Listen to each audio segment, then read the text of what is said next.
Good morning, Keller Williams Southwest Region. We are thrilled that you're here today joining us for the 2020 Southwest Regional Inspirational Breakfast. I'm Ty Lusk, and on behalf of the entire committee that's worked tirelessly to put this together, we are so thrilled that you're with us today. Now, of course, we're not professional videographers, and so please bear with us. Just like you, we've had to make a pivot and adjust this year's program. So, as much as we'd love to be with you in a huge ballroom, we are thrilled to be with you virtually today and hope that you feel the same. Now, today we're going to celebrate three heroes who are doing unbelievable things in the community and making a massive impact. And we're going to also honor one Keller Williams Associate family member as this year's 2020 Torchbearer Award. So, to get this started, we really want to welcome Keller Williams' own Nancy Hamilton Cole and her husband Randy Cole and their rendition of America the Beautiful.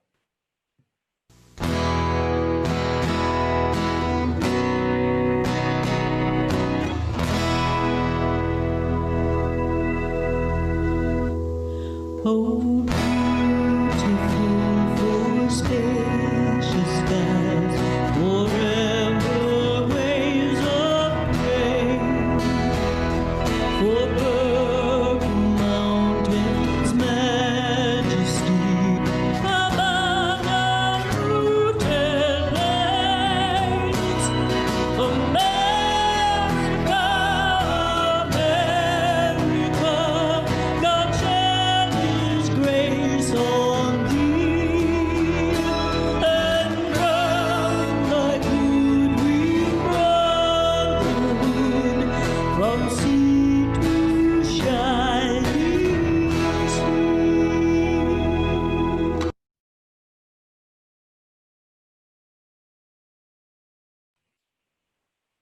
Our first guest is from Cajun country. Now, hails from Baton Rouge, Louisiana.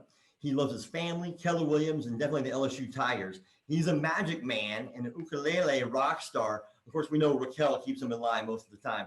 Please welcome your Southwest Regional Director, Mr. Jonathan Dupree. Well, thank you for that, Ty. I appreciate the introduction. I got to tell you, I am so blessed to be in business with all of you here in the Southwest region. And I think about what you're doing, having an inspirational breakfast and adjusting and pivoting. And I was thinking about, as you think about the inspirational breakfast, I was thinking about our company.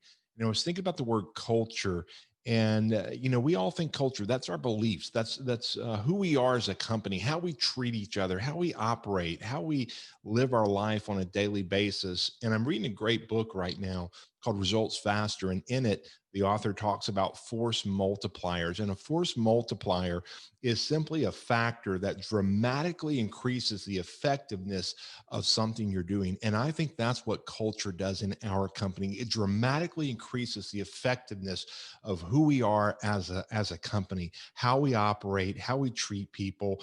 And you look at what we've done in COVID and economic shift, a global pandemic, civil unrest, and our company coming together and saying we're going to stand against racism, and all that we've done this year.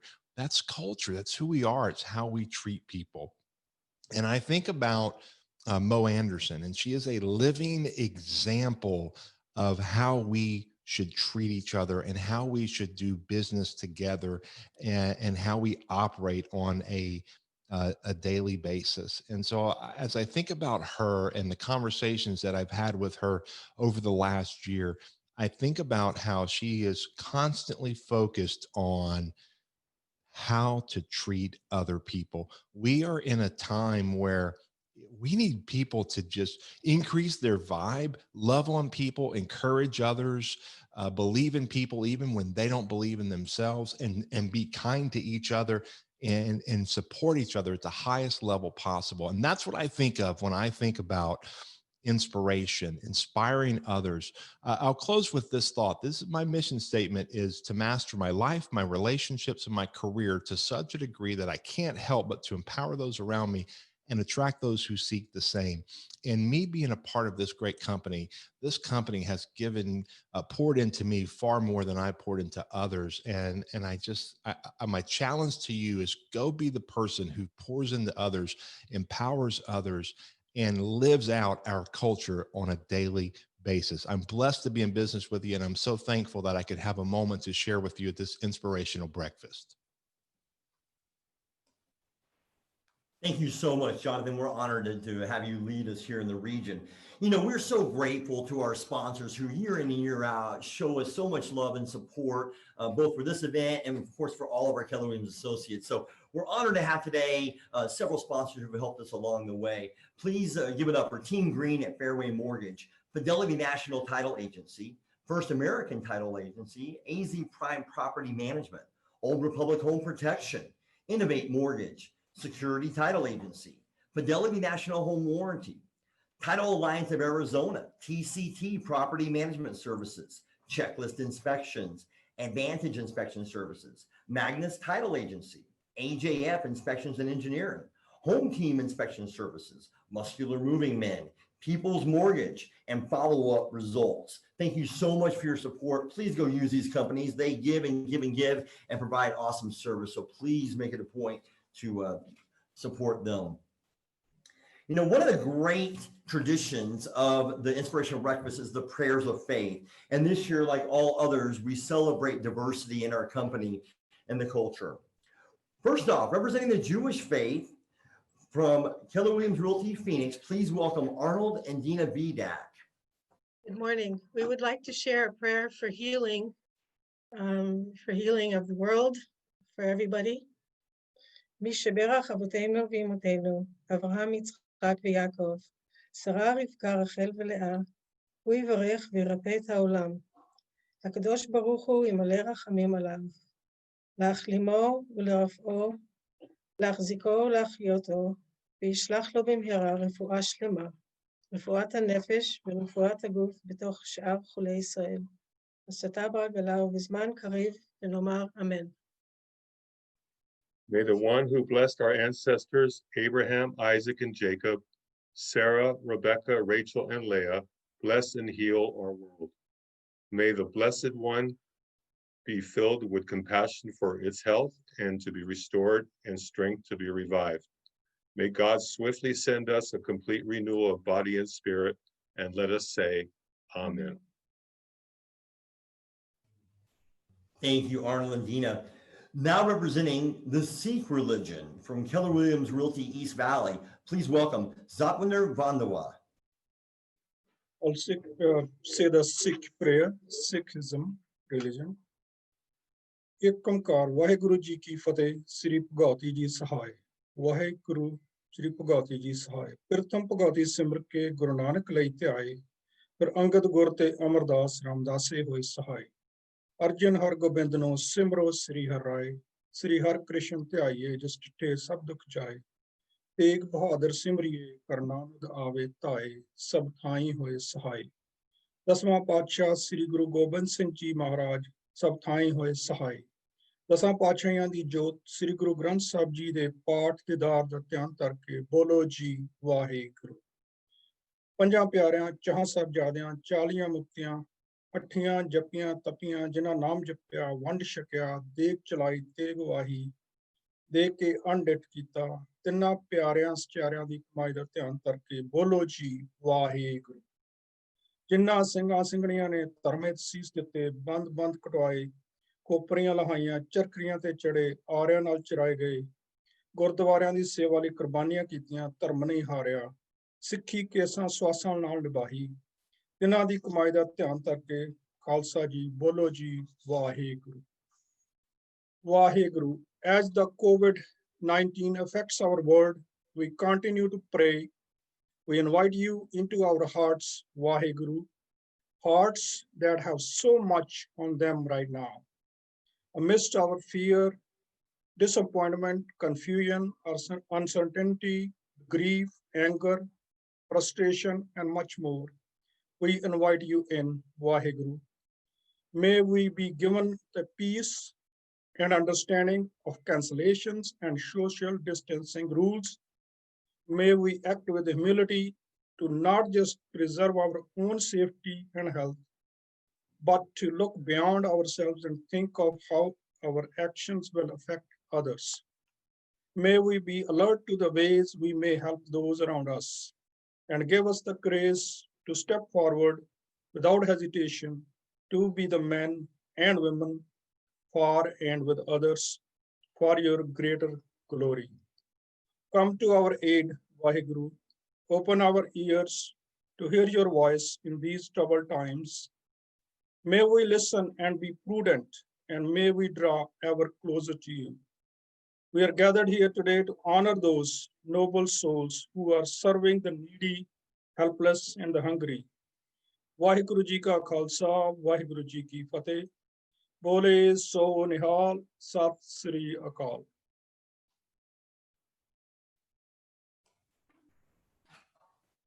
Thank you so much. Now, from Keller Williams Realty Sonora Living, representing the Christian faith, please welcome Edie Nicola. Good morning, Southwest region. I'd like you all to take a moment with me and bow your heads. Heavenly Father, we are taught that whenever two or more of us are gathered, that you are with us. And it is in this promise that we ask for your blessing on our time together this morning. We ask for your protection and your healing power as we gather to hear stories of your wondrous works. Some, if not all of us here, are to be renewed, to be strengthened, to be inspired, and to regain the faith that we need to endure these uncertain times. We ask that this, among our time, the Holy Spirit would touch each and every one of us as these stories are told, that we can inspire others as you inspire us. Help us to respond to the Holy Spirit's prompting, not only today, but in our homes, in our businesses, in our travels. Our eyes opened, especially in our hearts, to the needs of others, that we may have and be the hands and feet in these days and months ahead. We ask that we reflect the face and the heart of Jesus in all that we do, so that you may say, "Well done, good and faithful servants." This we ask in the name of Jesus. Amen.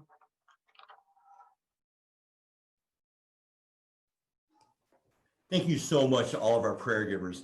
Now, we are thrilled this year to bring back our Master of Ceremony for the 2020 Inspirational Breakfast. She did such a great job last year, and we're so thrilled to have her back this year. Please welcome your Master of Ceremony for the 2020 Inspirational Breakfast, Ms. Kelly Henderson. Good morning, everybody. I'm so excited to be with you today, and thank you all for joining us. Get ready to strap in and have a wonderful day. We have to really ask ourselves as we're sitting through this breakfast virtually, what is the secret ingredient that would cause a person to dedicate his or her life to a cause or causes that really capture them, and that they go all in on that idea on how they will achieve what they have in their mind. They might not even know how to fund it, but they know they have to do it. This year, like every year, our heroes don't sweat the small stuff. They just go in for what's in their hearts, and what you'll see is what they get goosebumps for. Well, many of us maybe maybe of us are sitting around through this time and this pandemic with kind of maybe a doom and gloom. These people are really strapping up by the bootstraps and running out there. You'll find that they haven't really noticed what's going on in there because they're so focused on changing the lives of so many people. So let's take a look. Everybody, please welcome our first hero, Robert Thornton, the founder of Cloud Covered Streets.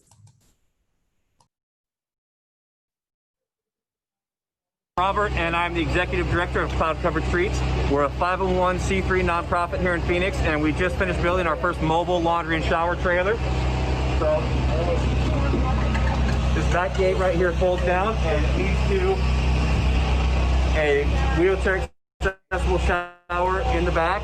In the front side, we have two separate rooms, both with a full-size shower, and then in the middle area, we have two stackable washer and dryers. So those experiencing homelessness can come here, get a hot shower, wash their clothes, get brand new clothes, get a haircut, and basically just hang out with our volunteers and be treated like a human being again. So thank you so much for coming out, everyone. How did your experience go today? Oh, so for being But a great opportunity. So you guys are doing God's work, right? I think, and so the shower, I mean, like, I've taken a shower in times where I like rinse 6 times and still coming dirty. You know, the water's still being dirty. So I appreciate you guys. And the fact that you guys are here every week is amazing. And I'll see you guys soon. And thank you. Beautiful. Because I was completely dirty. Look.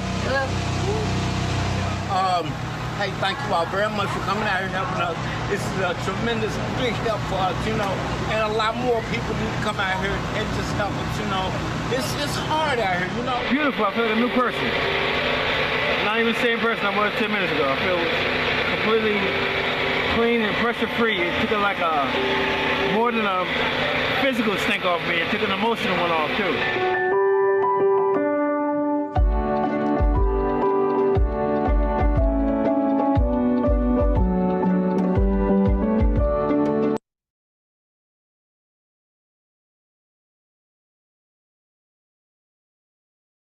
I am so excited to introduce you to one of our hero recipients today. I feel like when people have an idea that garners recognition on this kind of level, it's impressive all on its own. But the hero you're going to get to hear from next has not one wonderful idea and project, but 2. And I don't want to give it all away. So why don't we hear from my now friend, Robert Thornton. You went hard in the end. That's awesome. Yeah. Executive Director of Cloud Covered Streets. Robert, let's start with your first idea. Okay. And it started, if I understand correctly, with your mom's fridge. Tell us the story. Yeah, so it started from birth. I was like, I'm going to be a Major League Baseball player. That's all I'm going to be. That's You look like the else. kind of guy who'd be a Major League Baseball player. Thank you. That was it. You know, it's like what I'm going to do. But then when I was 27 years old, my body had different ideas, and I was like, nope, this isn't going to happen for you anymore. So I was like, what do I do now? And then I spent the next like maybe 3 to 4 years being, I would say, like a professional alcoholic. And luckily, I went back home to visit my parents who were living in Northern California and happened to see a drawing hanging on the fridge. And there's no grandkids like running around my parents' house. And so I grabbed it and asked my mom, I was like, Mom, what is this? And she had just taken a part-time job as a bus driver for kids with special needs. And a little girl on her bus route would sit down, and my mom got strapped in, and she would just draw the whole entire time. And she would sometimes give those drawings to my mom, and that's what I saw. And I spent the night when we were watching TV, I just kept on looking at this drawing, being like, this is so cool because the drawings, they were different. They weren't perfect. And I don't like perfect. I like things a little bit quirky and weird. So I just spent the whole entire night looking at it, went to bed, woke up the next morning, and the paper was on the bedstand, and I looked at it again, and it was like when you see a cartoon and like the light bulb goes off when they have an idea. Ding! It was literally like that. And I looked at it and I was like, these would look so cool on a t-shirt. And I was like, I know what I want to do with my life. And I ran downstairs and I told my mom, and like my mom's the best person who's ever walked the face of this earth, and she's like, you should do it. So then I spent the next like 3 to 4 years. I would spend half the time here in Phoenix bartending, and I spent half the year working for a road construction crew in Northern California. And I was like, all right, this is what I'm gonna have to do to get the money to start this business. So I just did that for like 3 to 4 years, and then launched Paper Clouds Apparel, which is a clothing company where every 2 weeks we team up with a special needs cause. We then take artwork that kids with special needs draw, put on t-shirts, sell those for 2 weeks to our website, and then we donate 50% of the proceeds to that special needs cause. And then when the shirts are printed, we actually hire adults with special needs to fold and package the shirts so they can have gainful employment. I love it. It's so when you said that, light bulb went off in my head, I'm thinking of how many college kids wish their light bulbs would just go off and this brilliant idea show up. So what an awesome serendipitous blessing to see the drawing and then kind of come to this realization. What does it look like to go through that process, right? I guess let me simplify that question. When you're building this company and this outreach project, what was the biggest struggle through that process? I think that just letting people know about what we're doing is the toughest, especially when you're like me, when you don't come from money and you don't really know people who have, massive audiences. It's just like, all right, we're just going to start this and just keep on doing it and just keep on banging my head against the door until it finally knocks down, And so I think we're running for about 10 years now, and so it's just each time we get a new campaign, I tell people it's like Christmas every single time we get new artwork in, because if I could, I would make sure it's with every single design we get, because I think that they're so cool, and it gives us the opportunity to give these kids with special needs who everybody always tells them what they can't do and wants to limit them. And our goal is to kind of put them on a pedestal and make them feel good about themselves and be like, no, you are amazing. You have talents, you have skills, you know, I want to celebrate them instead of kind of put them in the corner like everybody else would like to do. So we've got not only being able to feature and donate money to an organization that the design originally comes from, but then you're also employing people to then be able to package and ship them. How do you find the design work in those organizations, and then how do you partner with other organizations for shipping and employment? We've been really, really fortunate where we were featured on the Today Show a couple years ago, and so that kind of helped us. That kind of helped us with a little bit of exposure, and so now we're lucky enough to where we have organizations that know about us and reach out to us. So it's made it a little bit easier for us. And then so I just, if it's a good fit, I just tell them, like, all right, well, you just send us 12 to 15 pieces of artwork, and then we send those off to our board of advisors because I can't. That can't be my decision. Well, you already said you'd say yes to everything. Yeah. So I put I'm like, nope, here you go. You guys send, you guys vote, and then we just use the top 5 because it takes it all off of me. And so then we use the top 5 designs, throw them out there, T-shirts, and through our website, they actually can build their own shirt. So we have 35 different styles, so they can pick the style they want, the color they want, and they can see exactly what their shirt will look like. And then when we ship out the items after they're printed, then we hire the adults with special needs then to fold and package them so they get a paycheck, which is freedom. You know, I mean, 85% of adults with special needs are unemployed, you know, and it's like there's jobs out there for them, you know, and they do amazing work, and I feel so grateful to have them, and just be able to give them a paycheck too, and now they can go out and buy the things that they want, you know, instead of having to depend on asking their parents now that they have their own money, and that is just a sense of freedom and self-esteem that a lot of them haven't had before.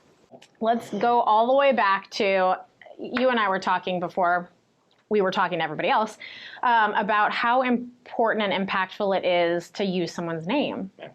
And you had said something to me that I think that a lot of us take for granted, which is that our names get used so often, right? When I'm lead generating for work, I'm calling people, they know my database, they know who I am, I've got my family, my friends, heck, even a lot of the places I go are consistent, my nail salon or whatever the case is, my hairdresser. I sound very bougie right now. And yet there's all these people who nobody knows their name. So we hire the homeless as well to help work our trailer, and one of our employees is a guy named Steven, and he actually is the first person that I ever called by their name. And I'll never forget the second time I saw him. I was pulling through an intersection and I got a light, and that was his corner. And he had his sign and he had his back turned from me. I rolled down my window of my truck. I was like, Steven! And just the look on his face when he turned around, I was like, and he comes up to my window, he's like, good memory, man. I was like, dude, what's up, man? Here, let me get you some stuff here. And I had him some stuff, and he's like, and so now he's working for us. And then he actually, one of our goals is we hire the homeless and they work on our trailer for a 2-month period. And we pay them at the end of each week, we pay them half of what they made, and then we save half. So by the time their 2 months is up, they have a nice amount, a little nest egg stored up. But our goal is to find them full-time jobs after their 2 months is up with us. And we're excited to announce that both of our 2 employees have already found them full-time jobs. And so Steven is going to go from working for us to he's great with a handyman, and he found somebody that has like a little apartment complex, and now he has a job, you know, working as a handyman for them. And it's just started with something as just simple as remembering their name and learning their name. Is that part of, I've heard something about the Wall of Fame. Tell me about the Wall of Fame. Yeah. So one of the things that we're going to start doing once we get people transitioning from being homeless to a life off the streets is take a portrait picture of them, and we're going to have it out at our trailer each time we go out at each location, like a Wall of Fame. And my goal with that is to find those people who maybe believe that this life is all for them, you know, that they can't get back on their feet. And when they're walking in the shower, to maybe see the picture and be like, holy smokes, like that's Joe. Like I've been doing meth with Joe under the bridge for 5 years. Well, if he can do it, I can do it. Mm-hmm. And so yes, we provide showers, laundry, haircuts, clothing, hygiene kits, but our main thing is like, I want to supply hope to these people, you know, because so many of them have just given up on life, and they don't believe in themselves. And so our goal is to connect these people and to relight that fire in them and let them know that your current situation doesn't have to be your forever, you know, and we can find ways to help you. And my thing is, even if their desire is to stay on the streets, all right, cool. You know, it's not my right to tell anyone else how to live their life, but let's get you a shower, man. Let's get you a haircut. Let's get you some supplies and some clothes to make your time on the streets a little bit easier. Mm-hmm. You told me a story that I'd love for you to share about you were standing on the corner with somebody, and it sounds like it's happened more than once where people come by honking. Can you share? Yeah, it bothers me to my core that people will judge each other without having the first idea who that person is. Mm-hmm. And so there's been many times where I've been out on a street corner talking to somebody and had a car drive by and yell, "Get a job," you know, and it's like, man, like I just want to find that person and just sit them down and just inform them, be like, let me ask you a question, like how would you get a job if you were homeless? You know, the second question on a job application is your address. Leave that blank. You know, most job applications are filled out online.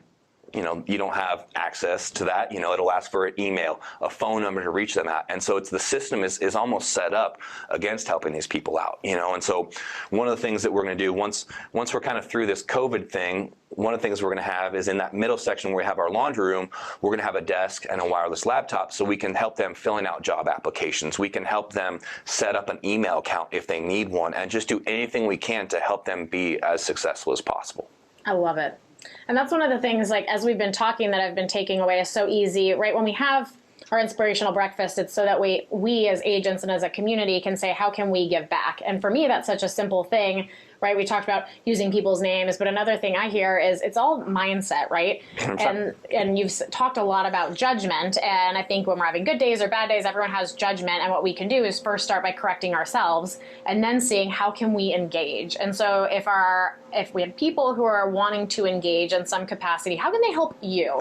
How can they make all of this more impactful? To take the trailer out every month, it runs us around $9,000 a month, which is, yeah, it's pretty, but when you account that every person gets a new shirt, new pair of underwear, new socks, so it adds up pretty quickly.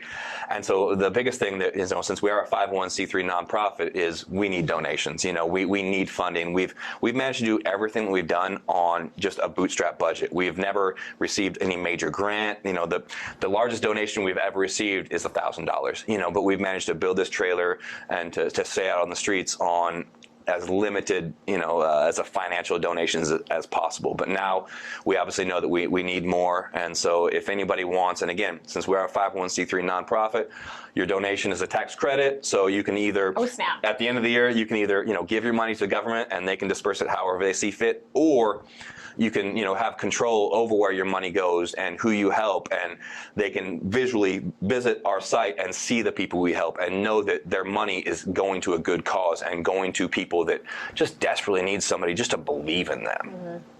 You hear that, guys? You are paying money because you're real estate agents who never have your taxes taken out, and you're probably like 6 months late on filing taxes. So while you're there, go ahead and go. We're going to be Googling cloud-covered streets. We're going to be getting some information, and I'm sure my crew here is going to throw up a website for you guys to go click on, but please go donate some money because they need your money. Now, talk to us about the goals. Let's kind of put a little bow on this package.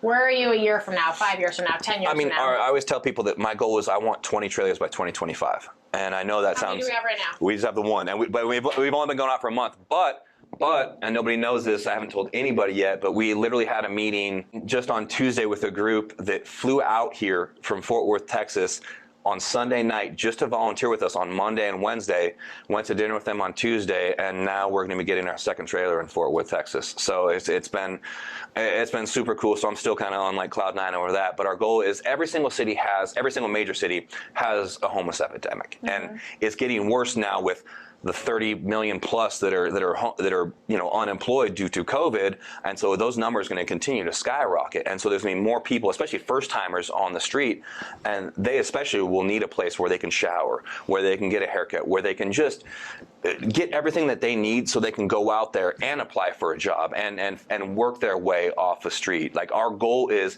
we never want to give people too much. You know, we'll get them to the edge, but then they have to take that next step.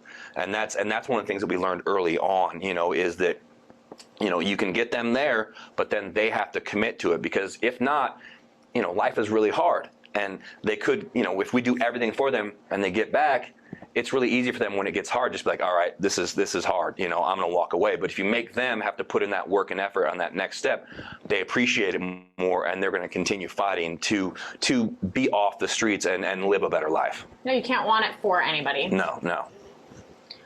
Well, my mind has been blown and my heart is mushy and sad and happy and all things at once. And I'm so grateful to have met you today. This has been amazing. And that means we need your guys' help. So please go learn more. And when I say help, I don't just mean monetarily, although we have 19 trucks we need to buy. And But again, if they want to come out and volunteer, we're always looking for volunteers. We're looking for, if they're hairstylists, we're always looking for anybody that we can add to the crew, because one of the most important things that we do is when the homeless come to use our trailer, we have it set up so they can sit and hang out, and we want them to hang out. And our volunteers have been so amazing at just hanging out with them and just having conversations with them, and that means the most. We have this amazing volunteer brought out nail supplies, and she went to this one lady and gave her like a manicure and a pedicure, and she was just crying the whole entire time because it'd been who knows how long since somebody took the time just to do her nails for her, you know, and make, especially as a female that's on the streets, no matter who you are as a female, you still want to feel pretty and nice, you know, and so we made her just feel so good about herself, and it was something as simple as just painting her nails for her, you know. So we hope that we can get a lot of people to come out and volunteer, and I guarantee if you volunteer and you buy into it and you open up to these people, that you will have at least one person you connect with out on the streets that you'll be thinking about when you go home. I love it. Well, please go look, volunteer, and above all else, leave judgment at home and get to use people by their first name. Thank you so much. I'm grateful to have you today. It seems that Robert's venture into places most people are just afraid to go is fueling his passion and drive to help as many homeless people as possible meet their true potential. He doesn't judge, he meets people where they're at, and what I love is he looks them in the eye. He gives them the respect and a little bit of their dignity back. And who knew? A picture on his mom's refrigerator could lead to all of that. We wish Robert well, and we applaud him for his selflessness and drive, and we'll look for more showers all over town. And then with that, our next guest. Over the years, our Inspirational Breakfast has showcased many advocates and organizations that are doing amazing things on behalf of, well, humankind. So we break now to introduce you to an incredible advocate for our four-legged furry friends. Please welcome to the stage, Barry. We call ourselves Pack 911. That's a liquor. Remember, she's going to lick you. This is our first Pack 911 event of the season. What we do is we believe that working together and having a unified voice for the animals is a louder voice, and we can get a lot more accomplished, and we can save that many more lives. Before Pack existed, there were no people working together whatsoever, and there was no animal rescue community. I know, you're crazy. So we now have one, and we feel we've made some strides. Really loves attention. Not only do we help one another, but we have saved so many more animals and have gotten the mission of spaying and neutering and making a commitment to animals out there to many, many more people. At this event today, our goal is to adopt close to 100 animals, and we're well on our way this morning. Obviously, all of us believe in reducing euthanasias in the county shelters, and by having our beautiful rescue groups, all of whom are no-kill in that they take animals, they foster them, they board them, but they only take those that they can accommodate. So there is no overflow needing to euthanize, such as happens at the counties because they have an open door policy. She's unenthused. They're coming in, and we see a lot of wagging tails and smiling faces. All right, your hearts might be heavy, and yet I know you're really going to love our next person just as much as our whole lineup today is just a really amazing group of people. Today, I'm going to get to introduce you to Barry Mears. Barry is the founder and president of Pack 911, which does some amazing work for our four-legged friends. And so, Barry, why don't you start by giving all of my friends here a recap of what Pack 911 is?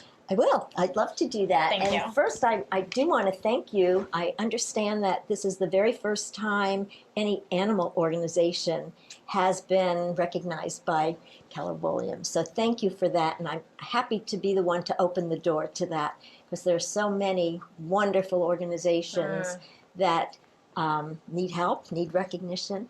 And I'm glad you started with us. Yes. PAC 911 is the perfect one to start with. We stand for Phoenix Animal Care Coalition. And what we are is an umbrella organization. And we work with well over 100 of the local rescues. In the very beginning, PAC, I founded this organization because back in 1999, nobody worked together. In fact, not only didn't they work together, they didn't like each other. I quickly made a mantra, and that was we put our differences aside and we find our commonalities to work together on behalf of those who have no voice, and we give them a voice. And that still stands. So I decided we have to do better, because these animals need a voice, and they needed to be a louder voice. There was so much suffering back then, which hasn't changed. And so I started a coalition. I invited everybody. That included the county, and it included the Humane Society, the Animal Welfare League, and all the small ones that then existed. And we started having adoption events, and they were very grassroots. We were very grassroots. But when we first started the adoption events, I'd say we had 12 to 15 groups attending, and that was big. That was huge. And now, when we do our Fountain Hills event, we have 100 tents up. Wow. So, you know, it's a big event. It's impressive. We have vendors, we have food, we have music, you know, and we've just developed these to be a PAC tradition, and they're called PAC 911 Adopt-a-thons. And we got our first grant from the Lulu's Angel Fund in 2012, which allowed us to start this program, which was intended to help our partners save those animals who were victims of cruelty, abuse, and severe medical neglect. And believe me, there's no shortage of any of this. It is heart-wrenching. So the more money we got, the more lives we could save. And the way this works, we wanted to save animals from the euthanasia list. We wanted to save those who are in the worst troubles that the groups find that are so expensive to care for, they basically have to put them down because there's no money to Let's address. unpack some of this. So let's start with the euthanasia problem, because I think that that's probably, when it comes to animals, what people are a little bit familiar with. Okay, so those would obviously be coming from, you know, the county shelters. Now, we don't only work with Maricopa County. We work with Pima, Pinell, some of the up north rescues as well. So back then, the animals that would come into any of these county shelters that were in such bad shape that were going to cost unknown dollars that the rescues didn't have, and yet the animal was suffering right here today now.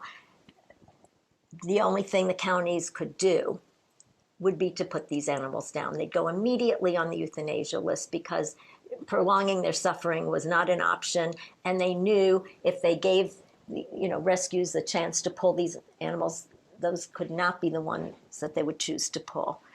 So, not that they wouldn't want to, because your heart always went out to those. Yeah. So we changed that.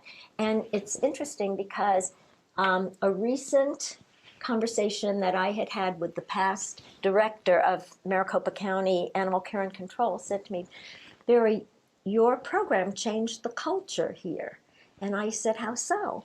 And she said, well, before the critical care program, any severely injured animal was immediately put on the euthanasia list. And now we offer them to the rescues because now they can save them because of your program.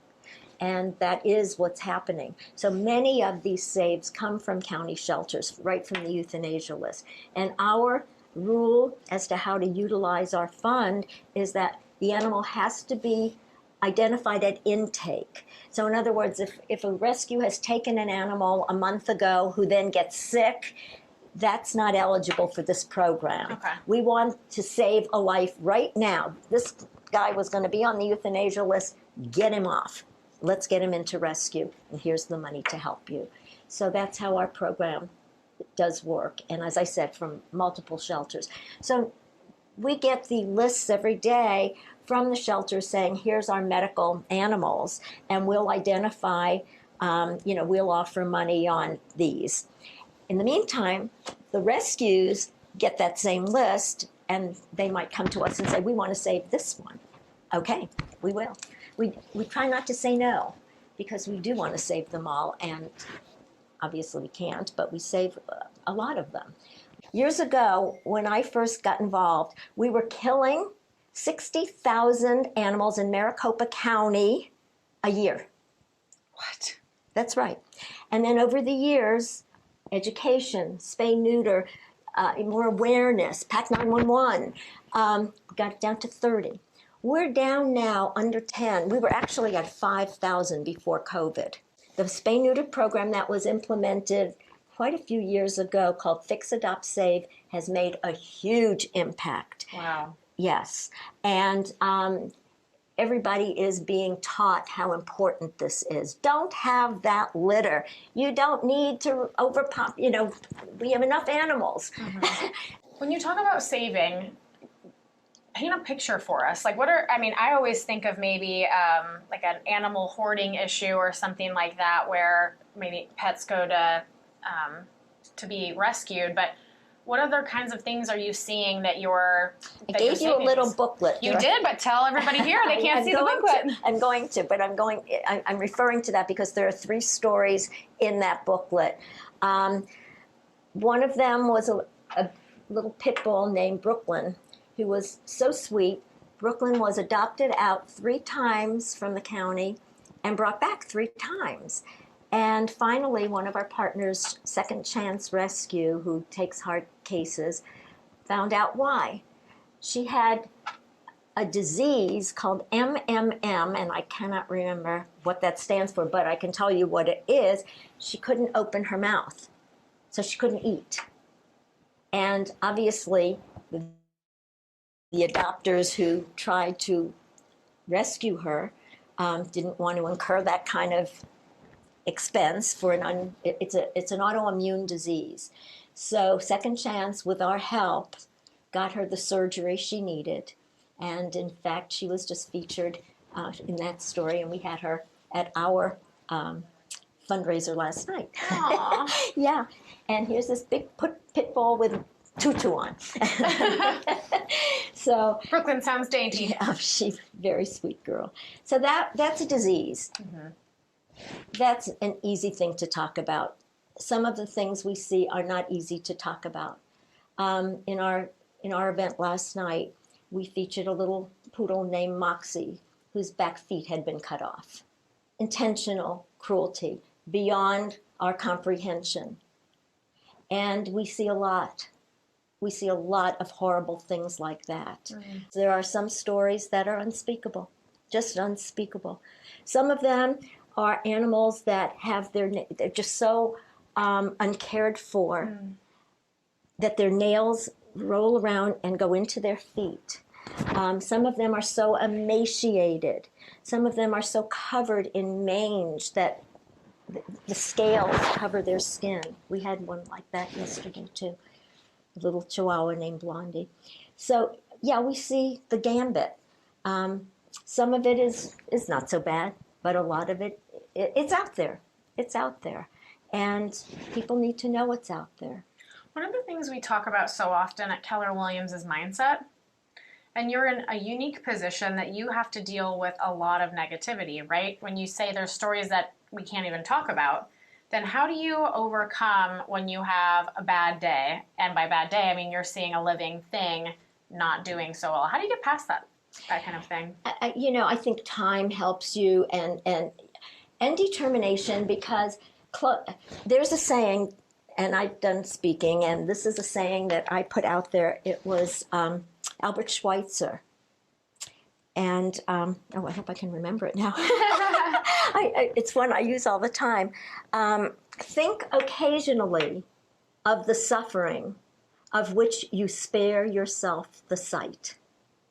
Those are very powerful words. Let me say it again. Think occasionally of the suffering of which you spare yourself the sight. And so many people say, I can't look at that. I'm just not going to look at that. They're putting their heads in the sand. It doesn't mean it's not happening.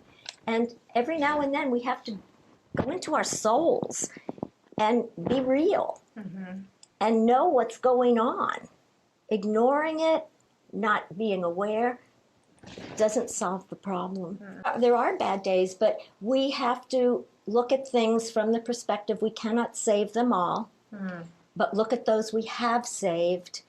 And to date, our program has saved close to 5,000 animals since 2012, when we got that first grant from the Lulu's Angel Fund. So speaking of money again, how much does it cost to run everything in a year?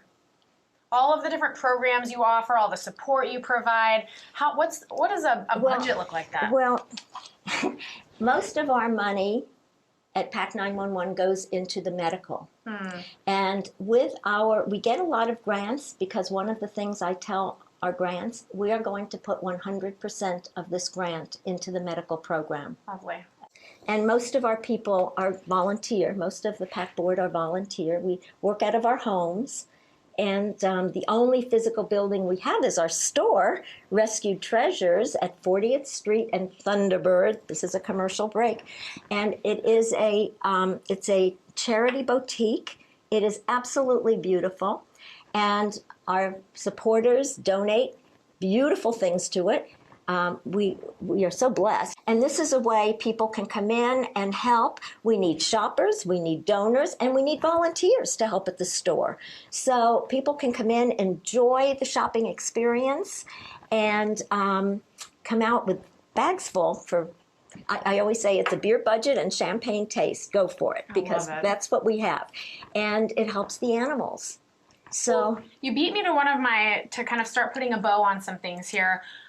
You said we can shop, which is my favorite way to give back. Isn't that great? You can volunteer, especially at the show. How else can people give back to you? What can our community do to support you?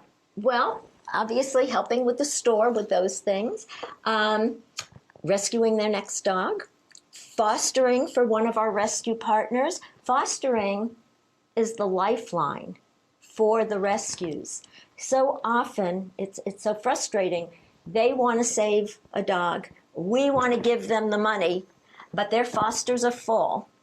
And every inch of their personal rescues, and many of these are in their homes, they simply can't take one more Chihuahua.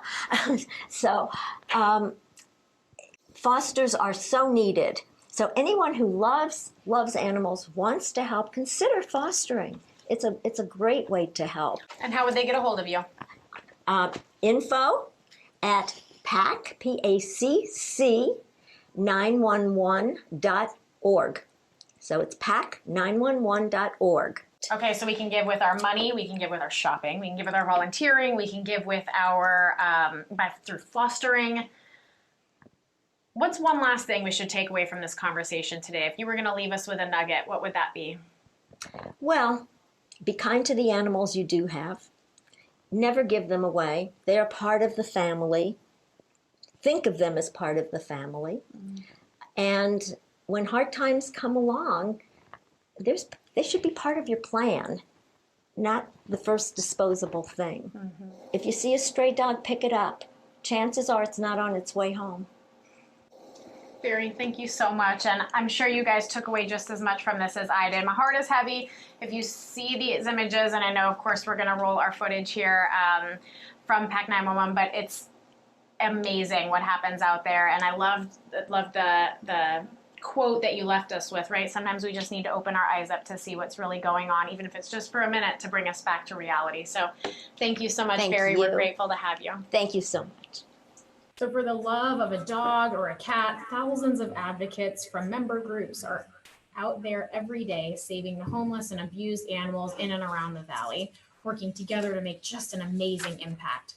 Barry's achievements are incredible, and PAC 911 is certainly an organization that has turned the tides for rescuers and animals alike. Let's congratulate Barry on her amazing accomplishments. Thank you, Barry.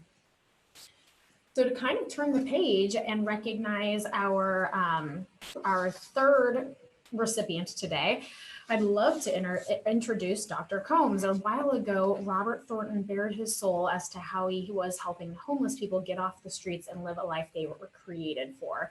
Now we'll get to dig into that page at an even greater level with Dr. Brenda Combs, as she will dispel any preconceived notions you have about what it means to be homeless.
Holy smokes, guys. We have had one heck of a jam-packed meeting, and I really like that we've got both Robert and you're about to meet Dr. Brenda here, because this has been really touching my heart when it's talking about, when we're talking about here today, a lot about the homeless population. I know a lot of the agents out there watching today know that I was also homeless as a little bit as a kid. And so it's been so impactful to see what we're doing.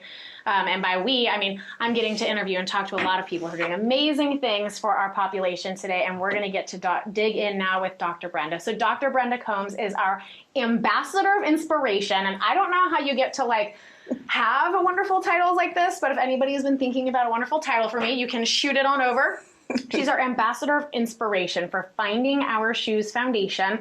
And also, just like Dr. Robert, I'm giving everyone doctor titles, just like Robert, she has had, we're not talking about just one project today, but two amazing ones. So let's start with Finding Our Shoes Foundation. My shoes. Oh, thank you. Thank you. Thank you. Why don't we just reverse it on back? You had shared with me a little bit about your history, which I think is so impactful and touches so many different people. So tell everybody here a little bit about you and where you've come from. So I originate from Mississippi, came to Arizona when I was a little girl, and went to high school up in Flagstaff and eventually made my way down to Phoenix. I made my way down to Phoenix, though, as a drug addict. Okay. Became homeless, addicted to drugs, and mainly I can probably say it was because I had low self-esteem, no confidence. I was bullied as a little girl, and so I was pushed into that crowd of partiers who accept everyone. And before I knew anything, I was doing drugs. And, you know, it wasn't my goal. I wanted to be a dancer, a singer, ironically. I wanted to marry Michael Jackson, too, but so much for that. So many dreams cut short. And so, but because of my low self-esteem, I didn't have any confidence in myself. So being with the party crowd, you know, I felt like I fit in. But the addiction just took control, and I found myself spiraling downward very quickly. And before long, I was a full-fledged homeless drug addict living underneath the 7th Avenue Bridge in downtown Phoenix. And I was homeless for 10 years. And in that time frame, I had been shot, stabbed, raped, burned with cigarettes, hit by a car, overdosed, you know, tried to commit suicide, and still was homeless until one day, it happened to be 115 degrees outside. I woke up and realized someone had stolen the shoes off of my feet. And I had to walk a mile in 115-degree heat with no shoes on. And when I made it to the park for the first time in over a decade, I literally just fell on my knees and said, God, what are you doing, Brenda? Like, there's got to be something more, something better. And literally, I just said my prayers like, God, I don't know what I'm supposed to do with my life. I don't know, who I am. I have no goals and no dreams. I just know that I don't want to be homeless and I don't want to be a drug addict anymore. And if you'll just take this away from me, I'll do whatever it takes. And I had already been in 12 rehabs. So I turned myself into the probation department and went into my 13th program. Wow. And the 13th program, I made it through because I made the decision to just listen and take suggestions from people who were in a better position than me. And I made my way through that situation, decided, hey, now I need an education because I need to get back into society as a productive member, and went back to school, got my undergrad, got my master's in special education.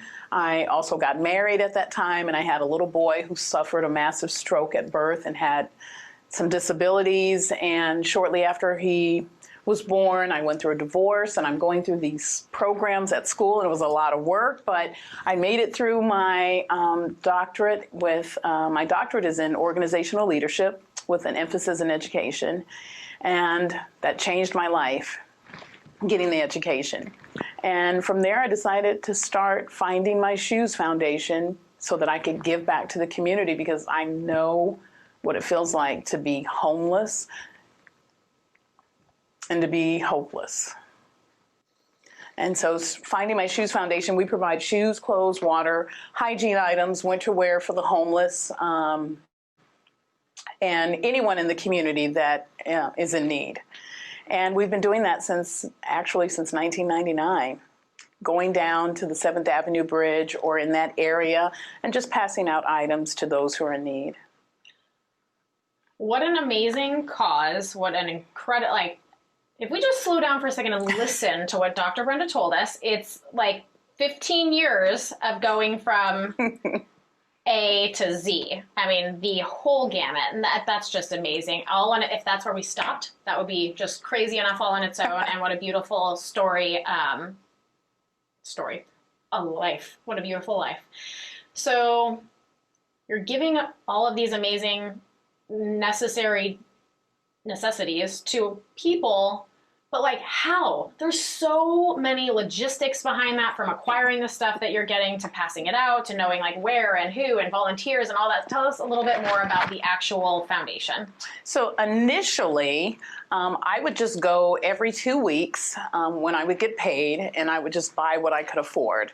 So toothpaste, deodorant, shampoo, toothbrushes. I'd go to the thrift stores and get backpacks, shoes. Sometimes I would talk to the manager and say, hey, I'm trying to get some stuff for the homeless. If you could give me a little break, and they were like, well, you are 501c3. No, I just want to help.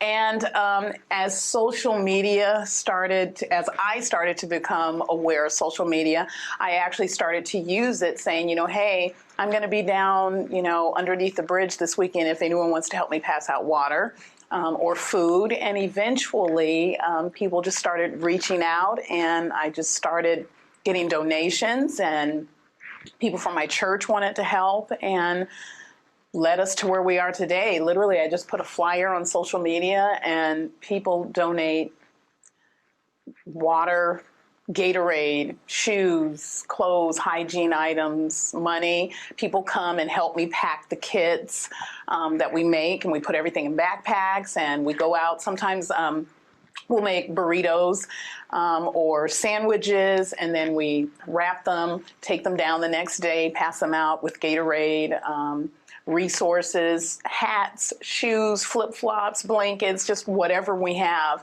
And essentially that's how we do it. I don't have a staff or a faculty. There's no money coming in. There's no grants or anything like that. Everything is literally from my pocket or donations from within the community. That is crazy. Okay, so another step back. So you started this because you would get paid every 2 weeks, and then you would just go to the store and buy things. And what I could afford. Right. After paying my bills, whatever I could afford, I would just go and buy, you know, because I know from being homeless what the needs were, like what I wouldn't give for some chapstick or Vaseline, you know, and many times people think, well, they're homeless, why do they need deodorant? Why don't people need deodorant? Yeah. You're a human being.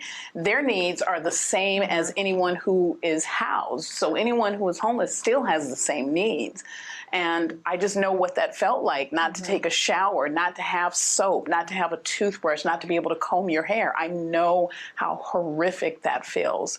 So I felt like that's the least that I can do, is to just help in that area.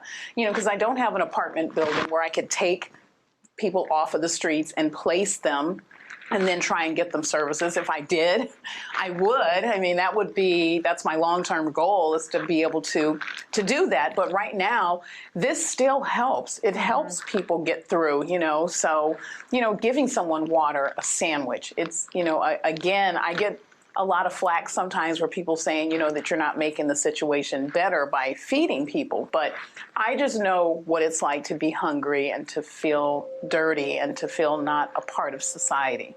So, you know, when I'm out there passing those items out, I'm also telling people, hey, girl, you can do it. You can make it. I love you. Someone cares about you. Hey, I can take you to rehab, or, you know, I can get you into treatment, or let me take you to Community Bridges. So I also want to try and lift people up and let them know that if I can do it, they can do it too. You know, it's not an easy journey, but it is doable. But some people just need help. And so I just want to let them know you can do it. The odds are against you, but you can do it. I love it. And what the part that my brain clings to in this story is when you start, you know, we get paycheck, pay our bills, go buy some stuff. And it's so funny how, so we just started, right? You just start somewhere. And that's so often we get caught up in like, well, I don't know how I'm going to buy an apartment building to put people in there. So we don't start. And yet if you hadn't just started by buying some things with the extra cash you had, we wouldn't be here today. And so my brain just like sticks to that, of thinking of how many things that myself, our agents, and our company can be doing just by starting and then figuring it out as we go. So you built this foundation, very much built out of your own experience, and I love the name, right? I can't believe that, because I never did find those shoes. Still looking for the shoes. So then we're not honoring you for just one thing that you've done, because, you know, in your free time of getting your doctorate and everything, you've also started a second foundation. Tell me more about it. So it's called Making Things Better, Sober Living, and we provide a clean, safe, stable, sober living environment for both men and women.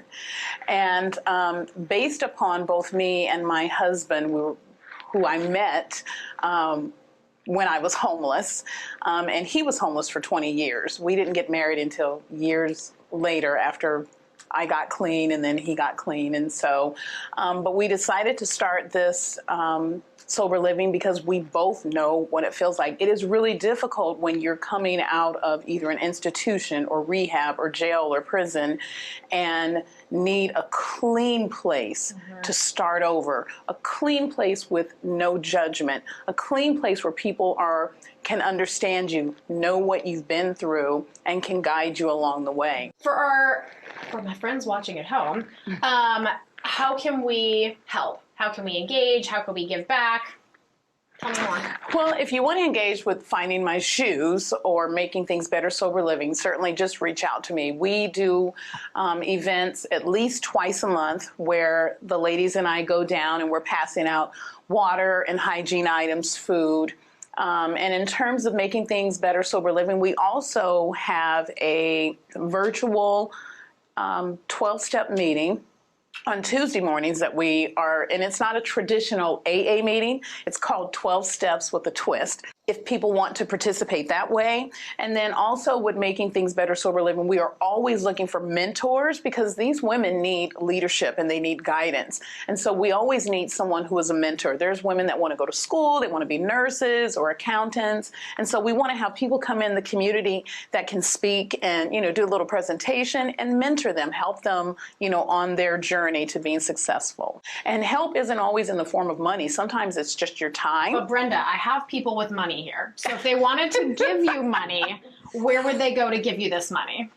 Well, we have PayPal, Cash App, and Zelle. You can find Dr. Brenda, give her some cash. Yeah, we will definitely take it because winter's coming. So like our big campaign that's coming up this winter is to get winter wear.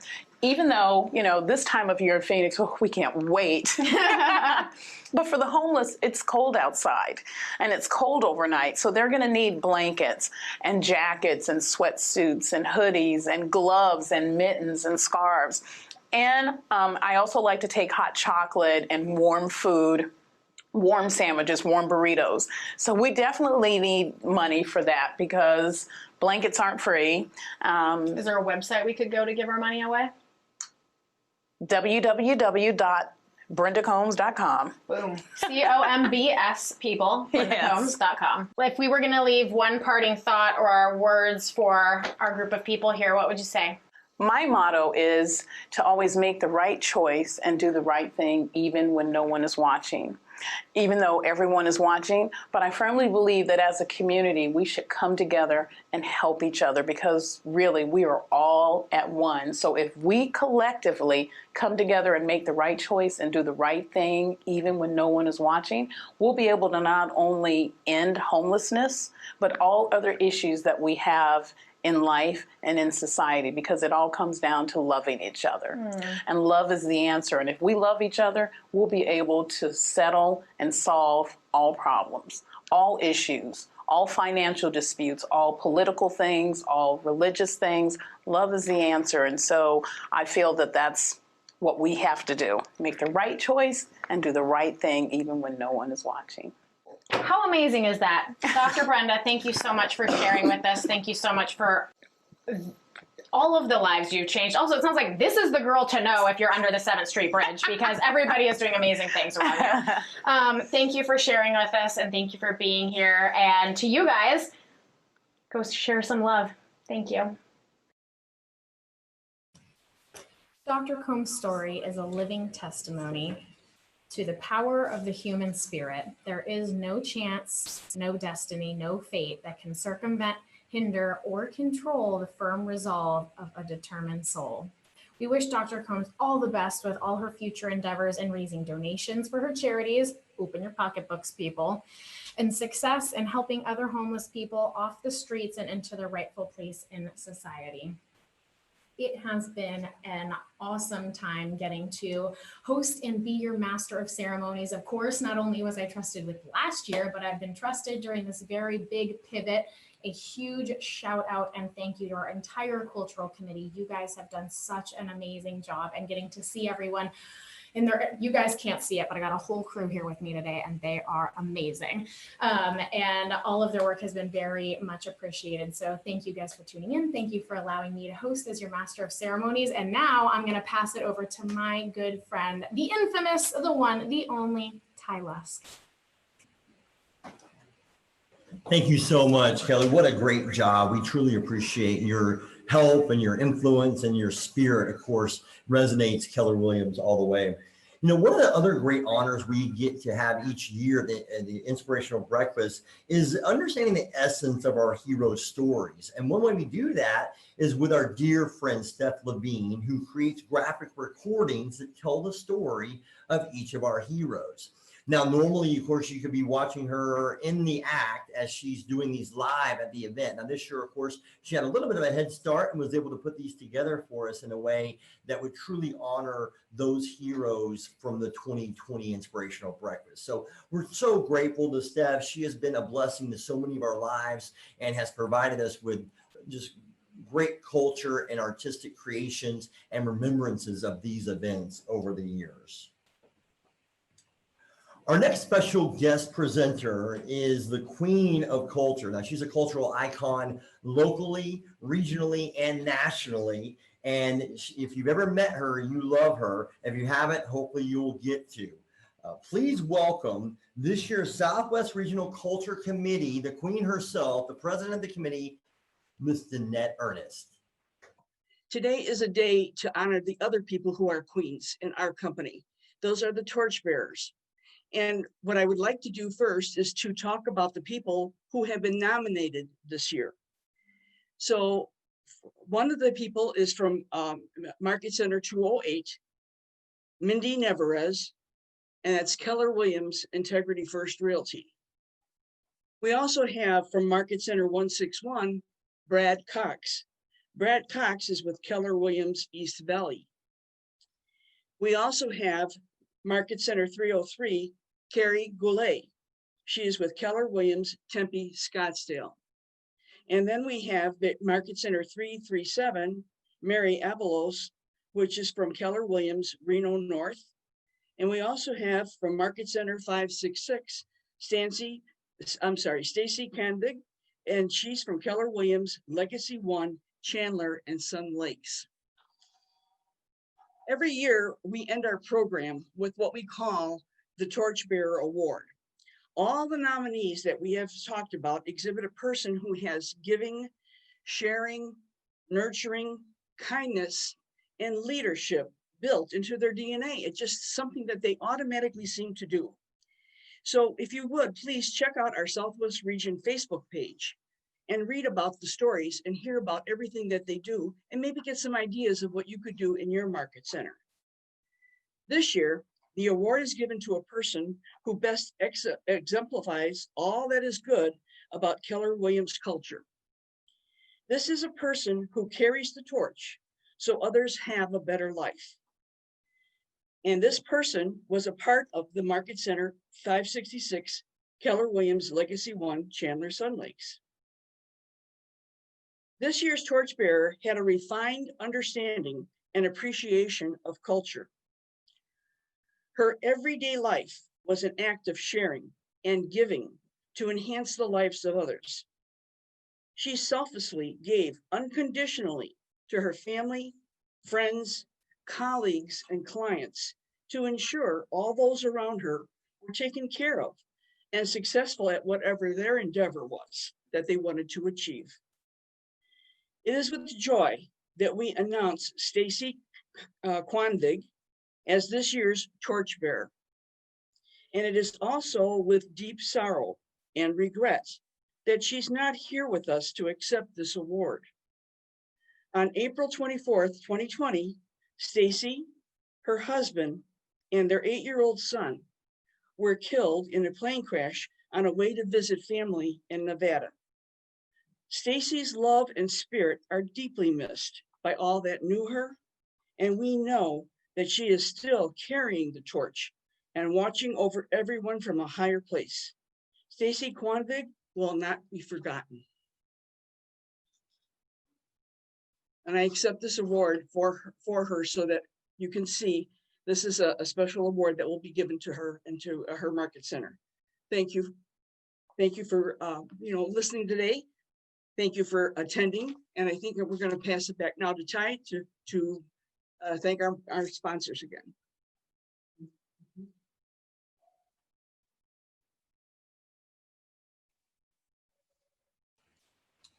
We are so honored. Thank you so much, Danette. We really appreciate it. And Stacy, our prayers are with her family. What a great ambassador for Keller Williams, and lost way too soon. So our hearts and prayers are with her and her family as we go forward.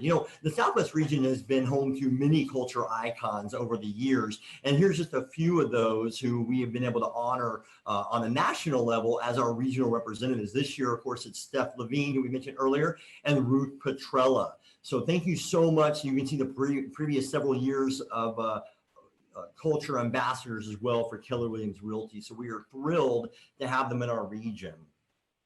Now, one more time, we want to talk about this regional culture committee, because without the help of everyone involved, it's unbelievable the amount of effort that goes in. Of course, today has been fairly smooth. Hopefully you enjoyed it. And if you knew the hours put in, you would be very appreciative. I'm sure you are.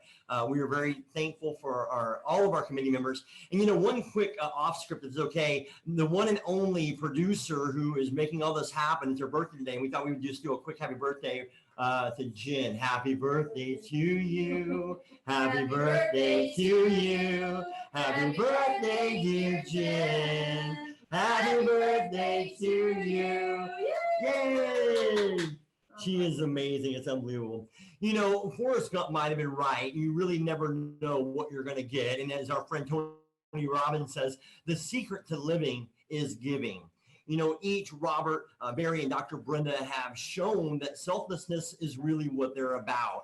Giving to other people, looking at the souls of other people and animals to make sure that their lives can be a little bit better after each interaction and each support. So we really welcome you to reach out of your wallet, your pocketbooks, or just donate time to any of these three worthy organizations. You know, right here, you can help out Robert Thornton with Cloud Cover Streets, Barry Mears with Pac 11, and Dr. Brenda Combs. So either way you go, or all three, we would so welcome your contributions and your appreciation and support for these wonderful heroes. You know, we thank you so much to everyone who tuned in today. And of course, we want to give one final shout out to all of our sponsors, because they've done such a great job of supporting us over the years, not just with events, but of course, as service providers for all of our valued Keller Williams family members. Once again, we've got the Team Green at Fairway Independent Mortgage. You've got Fidelity National Title Agency, First American Title, AZ Prime Property Management, Old Republic Home Protection, Innovate Mortgage, Security Title Agency, Fidelity National Home Warranty, Title Alliance of Arizona, TCT Property Management Services, Checklist Inspections, Advantage Inspection Services, Magnus Title Agency, AJF Inspections and Engineering, Home Team Inspection Services, Muscular Moving Men, People's Mortgage Company, and Follow Up Results. From the bottom of our heart, we truly appreciate you making time this morning for our 2020 Inspirational Breakfast, and hope that you'll all go out there and make the world a better place like we know you will. We're Keller Williams Strong. We're coming up big, and have a great day. Thanks again for joining us.